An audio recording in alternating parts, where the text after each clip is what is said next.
Lembur bukan tanda profesional. Buku Rework justru menyebutnya kegagalan. Yuk simak penjelasannya. Gimana kalau kita lupain dulu semua yang kita tahu soal cara kerja yang konvensional? Hari ini kita bakal bedah tuntas Rework, sebuah buku yang bukan sekedar teori, tapi manifesto praktis dari para pendiri perusahaan yang sukses, ya dengan cara mereka sendiri. Siap buat mengubah cara pandang kamu?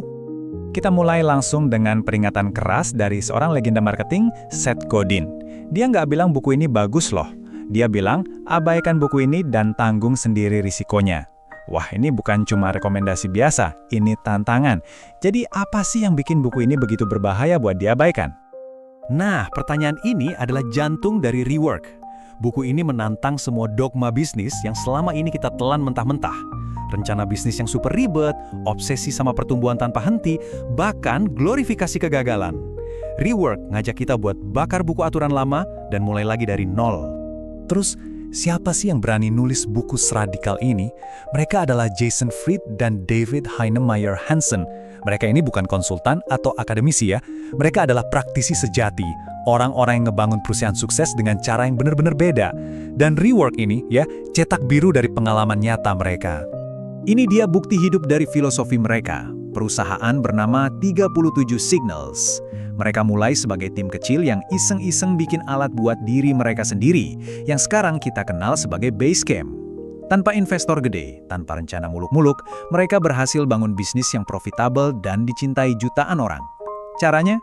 Dengan sengaja tetap kecil dan nolak semua aturan bisnis konvensional. Nah, ini nih yang membawa kita ke filosofi intinya Rework. Kita kan sering dengar alasan, idenya sih bagus, tapi nggak bakal jalan di dunia nyata. Rework langsung membantah ini dengan keras. Kata mereka, dunia nyata itu bukan sebuah tempat, tapi cuma sebuah alasan yang dipakai orang biar nggak usah mencoba hal baru dan tetap aman di zona nyaman mereka. Oke, sekarang kita masuk ke bagian yang paling seru. Kita bakal mulai hancurin beberapa sapi suci dalam dunia bisnis. Yuk kita lihat aturan-aturan apa aja yang menurut Rework udah usang dan perlu dibuang jauh-jauh. Mitos pertama yang harus kita hancurkan, rencana bisnis jangka panjang.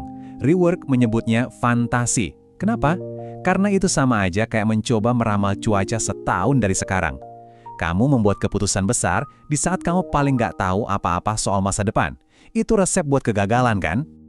Jadi, solusinya apa dong? Daripada bikin rencana besar yang kaku dan tebal, Rework menyarankan untuk fokus pada apa yang bisa kamu lakukan minggu ini. Ini bukan berarti nggak punya tujuan ya, tapi ini soal menjadi lincah, bisa beradaptasi, dan membuat keputusan dengan informasi terbaik yang kamu punya. Ya, saat ini juga. Mitos berikutnya, gagal itu keren. Kita sering banget dengar kalau kegagalan adalah guru terbaik, sebuah lencana kehormatan buat para inovator. Rework menolak mentah-mentah ide ini. Mereka bilang, glorifikasi kegagalan ini tuh menyesatkan. Jadi, ginilah poin pentingnya. Belajar dari kesalahan itu cuma ngasih tahu kamu apa yang tidak boleh dilakukan. Tapi, belajar dari kesuksesan itu memberi kamu resep yang bisa diulang lagi. Sukses adalah pengalaman yang membangun momentum dan kepercayaan diri. Bahkan evolusi pun membangun dari apa yang berhasil, bukan dari apa yang gagal. Mitos ketiga, dan ini mungkin yang paling nyelekit buat banyak orang, budaya gila kerja. Rework bilang dengan tegas, menjadi workaholic itu bukan lencana kehormatan, itu kebodohan. Bekerja lebih lama bukan berarti bekerja lebih baik, seringkali malah sebaliknya. Nah, ini dia. Workaholic itu seringkali bukan pahlawan. Mereka cuma nggak efisien. Mereka memecahkan masalah dengan jam kerja yang panjang, bukan dengan solusi yang cerdas. Pahlawan sejati, menurut Rework, adalah orang yang menemukan cara efisien untuk menyelesaikan pekerjaan hebat dan bisa pulang tepat waktu. Setelah menghancurkan mitos-mitos tentang cara kerja, Rework menantang tujuan utamanya, pertumbuhan. Beneran nih, lebih besar itu selalu berarti lebih baik? Yuk kita bahas obsesi kita pada ukuran. Di dunia bisnis, tumbuh itu seolah jadi jawaban yang wajib. Tapi, Rework berani bertanya, kenapa? Kenapa ekspansi harus jadi tujuan utama? Gimana kalau ada ukuran yang tepat untuk bisnis kamu, dan ukuran itu nggak harus selalu lebih besar dari sekarang? Ini pertanyaan yang harus kita tanyakan ke diri sendiri nih. Apakah kamu mengejar pertumbuhan karena itu benar-benar yang terbaik buat bisnis dan hidupmu, atau karena itu yang diharapkan oleh orang lain?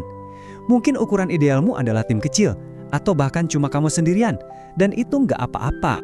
Pertumbuhan itu kayak kapal kargo raksasa. Kelihatan keren, tapi juga bawa banyak beban, birokrasi, stres, dan biaya-biaya tersembunyi yang bikin geraknya jadi lambat. Rework ngingetin kita kalau perahu kecil yang lincah seringkali bisa mencapai tujuan lebih cepat dan lebih menyenangkan. Jadi, kecil itu bisa jadi tujuan akhir, bukan cuma titik awal. Oke, kita udah bongkar banyak banget mitos. Sekarang, waktunya membangun. Rework bukan cuma soal apa yang nggak boleh dilakukan, tapi justru tentang apa yang harus kita lakukan. Sekarang juga, pesan utamanya simple, berhenti merencanakan, mulailah melakukan. Terus, mulainya dari mana? Rework punya saran simple, garuk gatalmu sendiri. Artinya, buatlah sesuatu yang kamu sendiri butuhkan. Ini cara terbaik buat mulai, karena kamu nggak perlu riset pasar atau nebak-nebak. Kamu adalah target pasarnya. Kamu tahu masalahnya, dan kamu bakal tahu kalau solusinya benar-benar berhasil. Ide itu murah, beneran deh. Yang mahal itu eksekusi. Rework ngingetin kita kalau dunia ini penuh dengan para ideawan yang nggak pernah melakukan apa-apa. Jangan jadi salah satu dari mereka. Berhenti ngomong dan mulai bikin sesuatu. Apapun itu, sekecil apapun, mulailah hari ini. Dan tujuan akhirnya bukan cuma sekedar bikin produk, tapi membuat gebrakan. Lakukan sesuatu yang penting. Bangun sesuatu yang kalau besok tiba-tiba hilang, orang-orang bakal kangen. Inilah yang membedakan bisnis biasa dengan sebuah warisan, dan inilah yang bakal bikin kamu terus semangat setiap hari. Nah, setelah kamu mulai melakukan sesuatu yang penting, langkah selanjutnya adalah punya pendirian. Rework mengajarkan bahwa bisnis yang hebat itu punya sudut pandang yang kuat. Ini bukan soal menyenangkan semua orang, ini soal menentukan batasanmu sendiri. Saat kamu membela sesuatu, entah itu kesederhanaan, kualitas, atau layanan pelanggan yang luar biasa, kamu akan menarik orang-orang yang percaya pada hal yang sama. Tentu, kamu mungkin bakal bikin beberapa orang nggak suka, tapi nggak apa-apa, kamu sedang membangun audiens yang loyal dan bersemangat, bukan sekedar pelanggan biasa. Punya pendirian yang kuat juga bikin semua keputusan jadi lebih gampang dan jelas. Jadi, setelah semua ini, pertanyaannya kembali kepada kamu. Filosofi Rework adalah tentang keberanian untuk bertindak beda. Coba lihat pekerjaanmu, bisnismu, atau proyek impianmu. Aturan lama mana yang bakal kamu langgar pertama kali? Pilih satu, dan mulailah hari ini juga. Gimana penjelasannya? Jika info ini bermanfaat, jangan lupa share dan follow channel ini ya.